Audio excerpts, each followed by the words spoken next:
इमरान खान साहब 24वें नंबर पर दुनिया के सबसे ज्यादा ताकतवर तरीन मुसलमान बन गए हैं। आपने जिसको जेल में डाल दिया वो जेल में बैठकर दुनिया का 24वें नंबर पर ताकतवर तरीन मुसलमान बनकर सामने आ गया है। खैर नाजरीन, एक आलमी अदारा है जिसकी जानिब से एक लिस्ट जारी की गई है। उस लिस्ट में टॉप 500 मतलब इस पूरी दुनिया में जितने भी मुसलमान मौजूद हैं, हमारी इतलात के मुताबिक 1.9 बिलियन यानी 2 अरब तक से ज्यादा मुसलमान मौजूद हैं।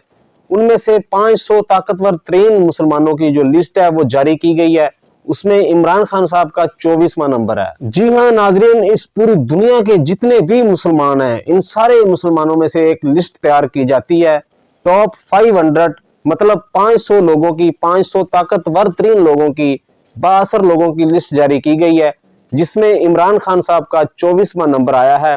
और एक और लिस्ट जारी की गई है कि पूरी दुनिया के मुसलमानों में तो इस्लाम के सबसे अच्छे उलमा कौन हैं, तो उसमें हमारे पाकिस्तान के मुफ्ती तकी उस्मानी साहब का नाम है और मौलाना तारिक जमील साहब का भी नाम है, जो हमारे लिए बहुत ही ज्यादा फख्र की बात है। बहुत से लोगों को इस चीज से परेशानी हो रही होगी, लेकिन ये आलमी अदारा है, उसने अपनी पूरी वेरिफिकेशन के साथ, पूरी जांच पड़ताल के साथ अपनी लिस्ट जारी करते हैं। ये उन्होंने ये लिस्ट जारी की है जिसमें ये नाम सामने आए हैं। खैर नाजरीन, आपकी इस बारे में क्या राय है? अपनी राय का इजहार कमेंट सेक्शन में जरूर कीजिएगा। अपने मेजबान को इजाजत दीजिएगा। अल्लाह हाफिज।